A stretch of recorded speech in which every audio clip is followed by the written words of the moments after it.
As expected house మొత్తం నామినేషన్స్లో ఉంది. House మొత్తం నామినేషన్స్లో ఉన్నప్పుడు ఆబ్వియస్లీ డబుల్ ఎలిమినేషన్ ఉండే ఛాన్స్ ఉందని మనం ముందు నుంచి చెప్పుకున్నాం. ఎస్, డబుల్ ఎలిమినేషన్ అయితే జరిగిపోయింది అనమాట. ఎస్, డబుల్ ఎలిమినేషన్ అంటే సాటర్డే ఒకరు సండే ఒకరు వెళ్ళిపోతారు. కాబట్టి సాటర్డేకి సంబంధించిన ఎపిసోడ్ అనేది ఆల్రెడీ షూట్ అనేది అయిపోయింది. సండే ఎపిసోడ్ రన్ అవుతుంది. సో ఈ లోపు మనకి సండే ఎపిసోడ్ సంబంధించిన ఎలిమినేషన్ అప్డేట్ కూడా వస్తుంది. మేబీ ఈ వీడియో చేసినాక ఇమీడియట్గా చేయాల్సి వస్తుంది అది కూడా ముఖ్యంగా. ఎనీవే, ఫస్ట్ మనం చూసుకుంటే టేస్టీ తేజ సాటర్డే ఎపిసోడ్లో అయితే ఎలిమినేట్ అయిపోయినట్టుగైతే తెలుస్తుంది. ఫ్రాంక్లీ స్పీకింగ్, టేస్టీ తేజ వేసిన అన్ని స్కెచ్లు నిజంగా మాస్టరు. ఈ ఎండింగ్ లాస్ట్ మినిట్ టైంలో తను ఏదైతే చాలా తెలివిగా వేశాడు స్కెచ్, ఏది గౌతమ్ లాంటోడితో ఇప్పుడు నేను సున్నం పెట్టుకుంటే డౌట్ లేకుండా బయట బాగా ట్రిగ్గర్ అవుతారా. ట్రిగ్గర్ అయినప్పుడు బయటిని దానితో సంబంధం లేకుండా బిగ్ బాస్ వాళ్ళు ఒరే టేస్టీ తేజ గాడైతే గౌతమ్తో బాగా లొల్లి పెట్టుకుంటుంది కాబట్టి ఇప్పుడు ఈ వచ్చే మండే రోజు నామినేషన్ ఎలాగో చేస్తా అంటుంది కాబట్టి నామినేషన్ చేస్తే ఎట్లుంటుంది కంటెంట్, రచ్చ రచ్చ రేపుద్దిగా బీభత్సంగా ఫైర్గా ఉంటుందిగా ఎపిసోడ్స్. మాకు టీఆర్పీ కావాలి కదా అంటూ బిగ్ బాస్ వాళ్ళు ఇలా అనుకొని తద్వారా తేజాని సేవ్ చేసేస్తారు అని చాలా స్కెచ్ అయితే వేసుకున్నాడు. మామూలుగా అయితే బిగ్ బాస్ ఫార్మాట్ అనేది ఇలాగే ఉంటుంది. ఎవరైతే బాగా రాబోతుంది వాళ్ళ ద్వారా కంటెంట్ అని అనిపిస్తే వాళ్ళని 80% సేవ్ చేయడానికే ఎక్కువ స్కోప్ అయితే ఉంటుంది అనమాట.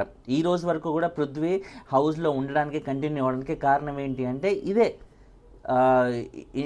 పృథ్వీ అంతా ఆయనకి ఏమాత్రం బయట క్రేజ్ లేకుండా, ప్రీ ఎగ్జిస్టింగ్ క్రేజ్ లేదు, గేమ్ సరిగ్గా లేదు, ఎంతసేపు మనుషుల మీదకి వెళ్ళి రౌడీజాలు, కొట్లాటలు, రచ్చ రచ్చ రచ్చ రచ్చ రేపొద్దు అబ్యూస్ చేయడాలు రకరకాలుగా. ఇదంతా ఏంటి కాంట్రవర్షియల్ కంటెంట్ కిందకు వస్తుంది.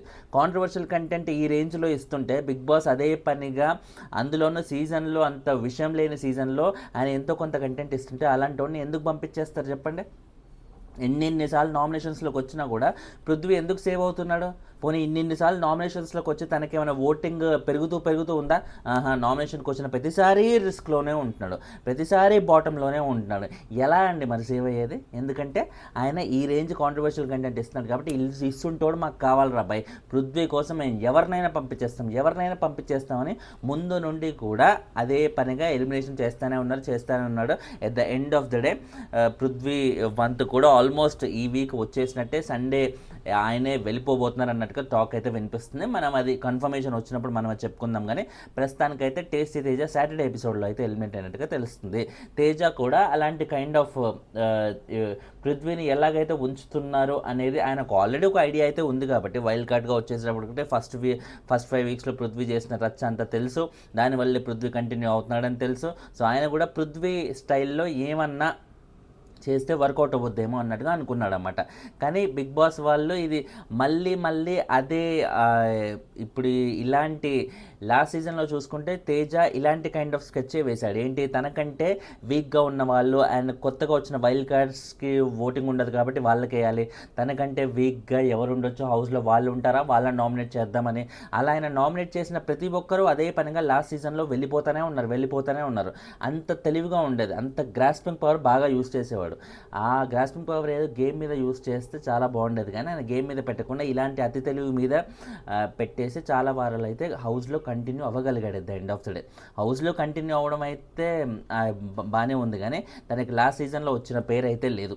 కానీ ఈ సీజన్లో ఖచ్చితంగా చాలా మంచి పేరు వచ్చింది. వైల్డ్ కార్డ్స్గా వచ్చి తన పేరు సంపాదించడం అనేది మామూలు విషయం కాదు. ఎందుకంటే బేసిక్గా అప్పటి వరకు కంటెస్టెంట్స్ ఫస్ట్ 5 వీక్స్ ఓజీ వాళ్ళకి ఓట్లు వేయడం అలవాటు పడి ఉంటారు. ఓజీ వాళ్ళకి అలవాటు పడిపోయిన కంటెస్టెంట్స్ని వీళ్ళ వైపు తిప్పుకోవాలంటే అయ్యే పని కాదు. చాలా ఎంతో అదృష్టం ఉండి అలాంటి కైండ్ ఆఫ్ సిచ్యువేషన్స్ ఏమైనా కలిసి వస్తే తప్ప వైల్డ్ కార్డ్స్ వైపు ఆడియన్స్ తిరగరు.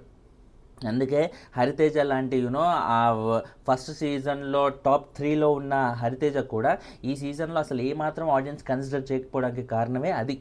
కానీ గౌతమ్ అనేవాడికి అది బాగా వర్కౌట్ అయింది. ఎందుకంటే ఆయనకి ఎదురైన సిచ్యువేషన్స్ అలా ఉన్నాయి. అదే పనిగా గ్రూప్ వాళ్ళు అందరూ అదే పనిగా గౌతమ్ మీద టార్గెట్ చేయడం, గౌతమ్ని బయటికి పంపించాలని, గౌతమ్ని ప్రతిసారి నామినేట్ చేయడం, గౌతమ్ని టాస్క్లో ఓడించాలని, టాస్క్ నుంచి పక్కకు పంపించాలని, ఇలా ప్రతి చోట గౌతమ్ని అదే పనిగా అనగదొక్కాలని చూస్తూనే ఉన్నారు. At the end of the day ఏమైంది?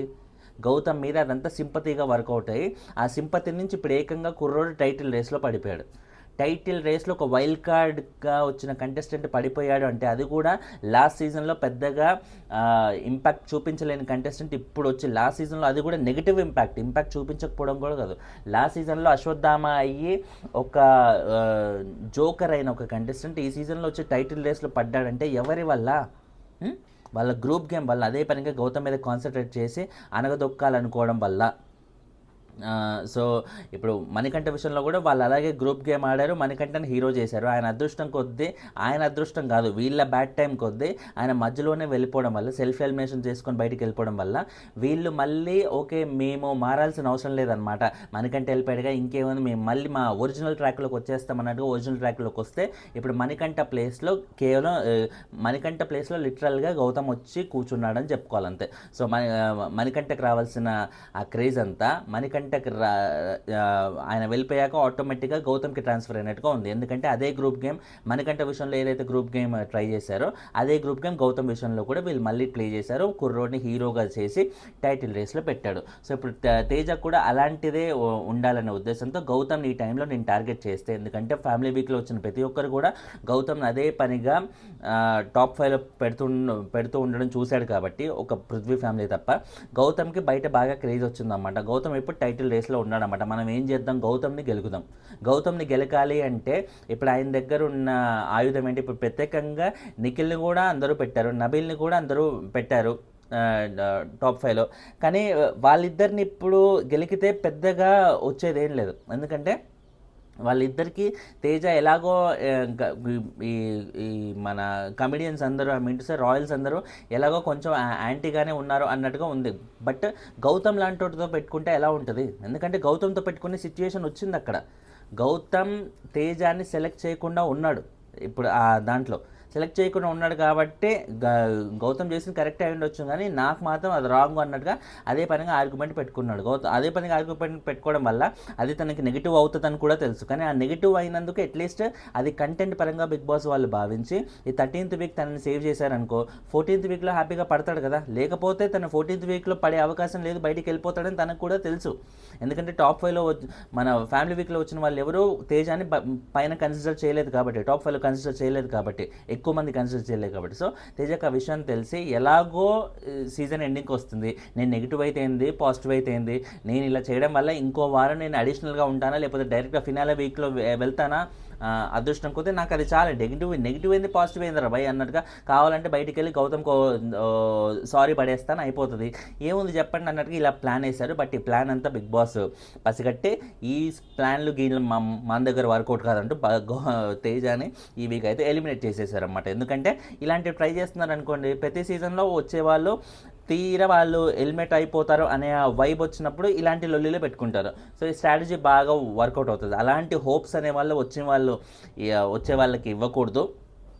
బిగ్ బాస్ అంటే వాళ్ళ ఆట మీద దృష్టి పెట్టాలి, వాళ్ళు ఎంత సిన్సియర్గా ఉండాలి దాని మీద పెట్టాలి. కానీ పక్కన వాళ్ళని గిల్లి వీళ్ళు ఇట్లా సీజన్లో ఎక్కువ కాలం కంటిన్యూ అవ్వాలి అనే ఉద్దేశంతో ఉంటే ఖచ్చితంగా అది చేయకూడదు. పృథ్వీ అనేవాడికి కోపం ఆర్గానిక్గా వచ్చింది, ఒరిజినల్గా వచ్చింది. వేరాజ్ తేజ సీజన్లో ఉండడానికి ఆయన వేసిన ఎత్తు మాత్రమే అది. సో అలాంటి ఎత్తులు బిగ్ బాస్ ఇవాళ తేజాన్ని ఎలిమినేట్ చేసి చిత్తు చేశాడని కంప్లీట్గా చెప్పేయచ్చు అనమాట. సో తేజ ఎలిమినేషన్ సాటర్డే అయితే అయిపోయింది. మీకు ఎలా అనిపిస్తుంది తేజ ఎలిమినేషన్ పట్ల కింద కమెంట్ చేయండి. మరికాసేపట్లో సండే షూట్ కూడా, మరికాసేపట్లో అంటే అరౌండ్ 6:30 తర్వాత అలా సండే షూట్ కూడా అయిపోతుంది. సో అప్పుడు మనం సండే షూట్ ఎలిమినేషన్ సంబంధించి అప్డేట్ అయితే చెప్పుకుందాం. పృథ్వీ అన్నట్టయితే ఇంకా పృథ్వీ అవ్వాలి మోస్ట్లీ, ఇంకా పృథ్వీ విష్ణుప్రియ ఈ ఇద్దరిలో ఎవరవుతారో అనుకోండి. ఎందుకంటే మిగతా వాళ్ళకి మంచి ఓటింగే ఉంది, పృథ్వీ అండ్ విష్ణుప్రియకే తక్కువ ఉందన్నమాట.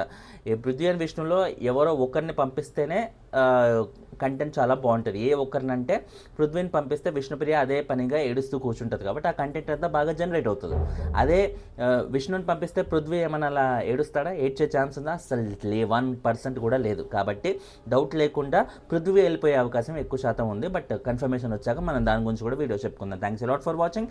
ఛానల్ని సబ్స్క్రైబ్ చేసుకోండి, లైకులు కొడతాం అంటే వీడియోలు ఎక్కువ మంది కనబడతాయి. దయచేసి లైకులు మిస్ చేయకండి. బాయ్.